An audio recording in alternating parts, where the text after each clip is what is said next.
بسم الله الرحمن الرحيم. نحمده ونصلي ونسلم على رسوله الكريم وعلى آله وأصحابه أجمعين.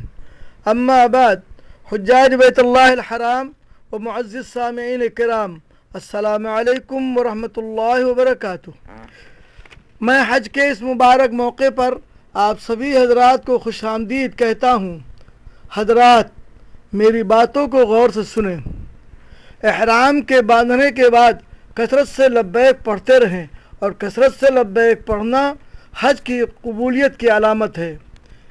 10 تاریخ کو مزدلفہ سے واپسی پر پہلے دن بڑے جمرات کو صرف 7 کنکری بسم اللہ اللہ اکبر کہہ کر کنکری کو انگوٹھے اور کلمے والی انگلی سے پکڑ کر ماریں.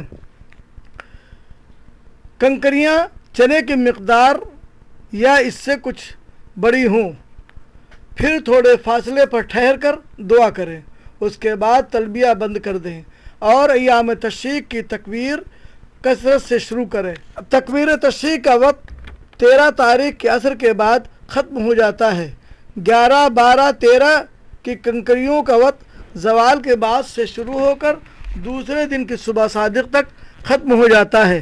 نبی اکرم صلی اللہ تعالی علیہ وآلہ وسلم کی سنت یہ ہے کہ 11، 12، 13 کی کنکریوں کو مارنے کے بعد تھوڑے سے فاصلے پر ٹھہر کر لمبی دعا کریں. اس طرح سے آپ صلی اللہ علیہ وسلم نے تینوں دن فرمایا. بڑے جمرات پر آپ صلی اللہ علیہ وسلم نے آج دعا نہیں مانگی، کیونکہ آپ صلی اللہ علیہ وسلم نے پہلے دن بڑے جمرات پر دعا مانگی تھی. ان جگہوں پر دعائیں قبول ہوتی ہیں. ایام تشریق کے چند اہم مسائل: جب حاجی طواف افادہ اور سعی سے فارغ ہو جائے تو پھر واپس آ کر مینا میں 3 راتیں گزارے.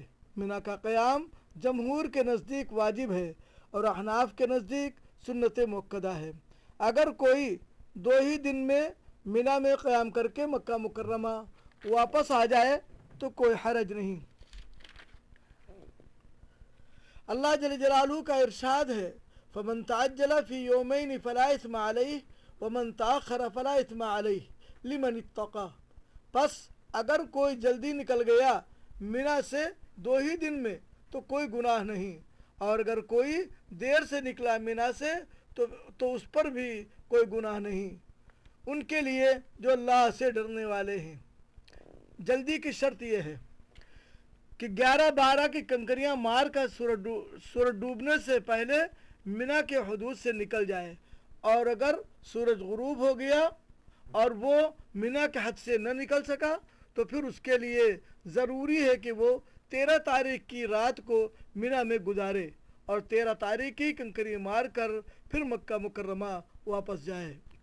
نبی اکرم صلی اللہ تعالی علیہ وآلہ وسلم نے 3 راتیں مینا میں گزاری اور 3 راتوں کو کنکری مار کر پھر مکہ مکرمہ واپس تشریف لائے. سوال نمبر 1: اگر حاجی 12 کی کنکری مار کر بس میں بیٹھ گیا مینا سے نکلنے کے لیے، لیکن بھیڑ کی وجہ سے بس نہ چل سکی اور سورج ڈوب گیا، تو کیا ان کو وہ رات مینا میں گزارنی ہوگی؟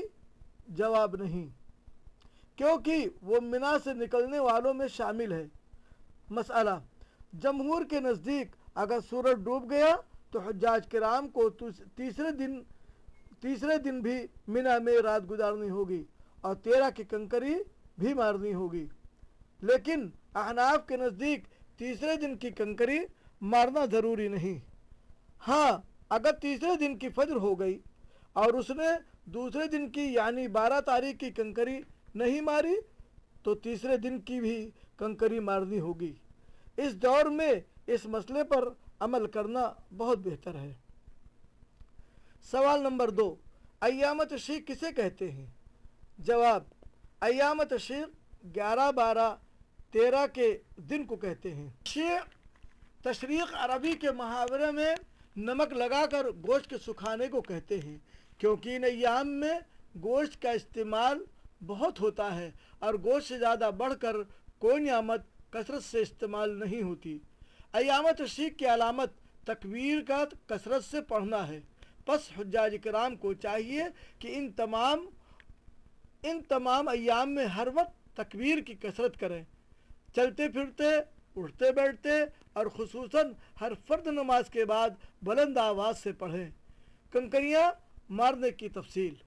ہمارے آقا صلی اللہ تعالی علیہ وآلہ وسلم ایام تشریق کی کنکریاں سورج ڈھلنے کے بعد مارتے تھے۔ اسی وجہ سے جمہور کے نزدیک رمی کا وقت سورج کے ڈھلنے کے بعد شروع ہوتا ہے، پھر کب ختم ہوتا ہے؟ احناف کے نزدیک کنکری مارنے کا وقت زوال سے شروع ہو کر فجر کی نماز سے پہلے پہلے ختم ہو جاتا ہے، اور امام شافعی رحمۃ اللہ علیہ کے نزدیک سورج کے ڈھلنے سے شروع ہو کر 13ویں کی سورج کے غروب پر ختم ہوتا ہے۔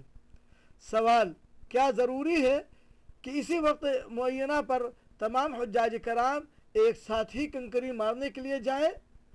جواب: نہیں۔ اللہ تعالیٰ نے ارشاد فرمایا: وما جعل فی الدین من حرج، اور نہیں رکھی ہم نے تمہارے لیے دین میں کوئی مشکل۔ اب جس کے اندر آپ کو سہولت ہو وہ وقت اختیار کیجیے۔ کنکریاں عصر کے بعد، مغرب کے بعد، عشاء کے بعد، منی کی آدھی رات تک مار سکتا ہے۔ اپنی سلامتی اور لوگوں کی سلامتی کا خیال رکھیں۔ توجہ فرمائیں، جو لوگ اپنی کمزوری یا بڑھاپے یا عورتیں اپنے حمل کے نقصان اور ضیاع کی وجہ سے کنکری نہیں مار سکتی، وہ کسی کو بھی کنکری کے لیے اپنا وکیل بنا سکتے ہیں، اس میں کوئی حرج نہیں۔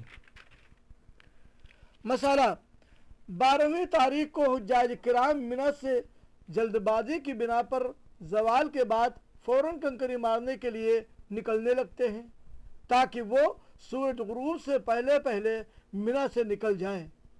اس سے بہت پریشانیاں بڑھ جاتی ہے، دھکم دھکا اور شدید بھیڑ لوگوں کو زخمی بھی کر دیتی ہے۔ سوال: تو اس کا حل کیا ہے؟ جواب: امام محمد باقر اور مذہب عطا و طاووس جو ابن عباس رضی اللہ تعالیٰ عنہ کے شاگرد ہیں، وہ اختیار رافعی و اثنوی شافعی کے مذہب میں، اور ابن جوزی اور ابن عقیل حنبلی کے نزدیک سورج ڈھلنے سے پہلے کنکری مارنا جائز ہے۔ تو اگر 12ویں تاریخ کے دن زوال کے بعد کنکری مارنے میں کوئی دشواری ہے تو ان ائمہ کے مسلک پر عمل کر سکتے ہیں، اس میں کوئی حرج نہیں۔ فجر کے بعد زوال سے پہلے کنکری مار کر نکل جائیں، خصوصاً بوڑھے اور کمزور اور بچوں والے۔ نمبر 2، شدید بھیڑ اور کمزور لوگوں کا خیال کرتے ہوئے ذمہ دار لوگوں نے جو ترتیب بنائی ہے کہ حاجی کسی وقت بھی کنکری مارنے کے لیے جا سکتا ہے جس میں اس کو سکون اور راحت ہو۔ تمام حجاج کرام اس کا پورا خیال رکھیں، اس ٹائم ٹیبل کا پورا خیال رکھیں۔ اماموں کے مسلک اور اس میں رخصت، وسعت اور سہولت ہے، جس میں حجاج کرام کو جس میں سکون اور راحت ہو، تمام حجاج کرام اس سے پورا فائدہ اٹھائیں۔ اس ٹائم ٹیبل کا پورا خیال رکھیں۔ اماموں کے مسلک میں رخصت، وسعت اور سہولت ہے، تمام حجاج کرام کو ان تمام تعلیمات کی پابندی کرنی چاہیے۔ اللہ تعالیٰ کا ارشاد ہے: لا یکلف اللہ نفسا الا وسعها، ہر شخص کو 70 کنکری مزدلفہ سے لینی چاہیے۔ کنکری مزدلفہ سے لینا سنت ہے، لیکن ضروری نہیں، ہاں جہاں سے میسر ہو لے لے۔ ضروری ہے کہ کنکریاں پاک جگہوں سے اٹھائی جائیں۔ نمبر 4، رمی کے لیے ضروری ہے کہ کنکریاں حوض کے اندر گرے۔ کنکریاں اگر کسی چیز سے ٹکرا کر باہر چلی گئی تو وہ کنکری معتبر نہیں، پھر اس کنکری کو دوبارہ مارنا ہوگا۔ کنکری حوض کے اندر گرے۔ نمبر 5، بعض لوگوں کا اعتقاد ہے کہ شیطان ان جگہوں پر موجود ہے، تو یہ اعتقاد سراسر غلط ہے۔ یہ تینوں جمرات نشانیاں ہیں کہ حضرت ابراہیم علیہ السلام نے شیطان کو یہاں کنکری ماری۔ جب روکا شیطان نے حضرت ابراہیم علیہ السلام کو اللہ کے اس امر سے کہ جب ارادہ کیا ابراہیم علیہ السلام نے حضرت اسماعیل علیہ السلام کے قربان کرنے کا، یہ شیطان بہکانے اور دشمنی کی یادگار ہے۔ پس ہم کو چاہیے کہ تمام شیطانی حرکتوں اور گالی گلوچ اور غصے سے پرہیز کریں اور تمام بری حرکتوں سے دور رہیں اور دوسروں کو تکلیف دینے سے باز رہیں۔ توجہ فرمائیے، چاروں دنوں کی کنکریوں کا مجموعہ 70 کنکری ہے۔ 11 تاریخ کے دن تینوں پر 7 کنکری 21 ہو گئی۔ پھر دوسرے دن 12 تاریخ کی کنکری تینوں پر 7 21 ہو گئی۔ پھر اس طرح سے 13 تاریخ کے دن تینوں پر 7 کنکری 21 ہو گئی۔ ان تینوں جگہوں کی کنکریوں کا مجموعہ 63 ہوا۔ پھر پہلے دن 10 تاریخ کو بڑے شیطان کو جو آپ نے کنکری ماری ہے، اس سے پہلے ان سب کا مجموعہ 70 ہو گیا۔ ایک کنکری اگر چھوٹ گئی تو اس کا کفارہ ایک مد یعنی ایک انجورہ بھر غلہ خیرات کرنا ہے۔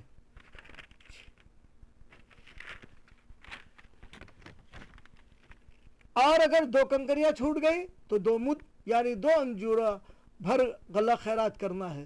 اور اگر 2 سے زیادہ چھوٹ گئی تو ایک دم یعنی ایک بکرا ذبح کرنا ہوگا جو فقراء حرم کو تقسیم کرنا ہوگا۔ مسئلہ، اگر کوئی کسی مجبوری یا کمزوری کی بنا پر 11 اور 12 کی کنکری نہ مار سکا تو اس کا کیا حکم ہے؟ تو اس مسئلے میں امام شافعی رحمۃ اللہ علیہ کے مسلک پر عمل کرنا چاہیے۔ جواب، 13 تاریخ کے دن زوال کے بعد دونوں دنوں کی کنکریوں کی قضا کرے اور 13 تاریخ سے پہلے ختم کر لے۔ سوال، ان کنکریوں کے مارنے کی کیا ترتیب ہوگی؟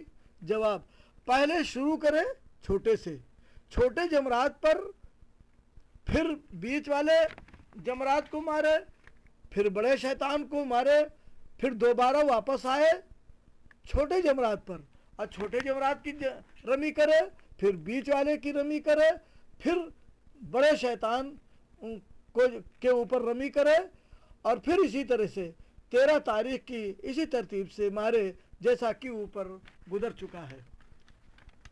اس شخص کی رمی صحیح ہے، لیکن افضل یہ ہے کہ حجاج کرام ہر دن کی رمی اپنے اپنے وقت مقررہ پر ماریں۔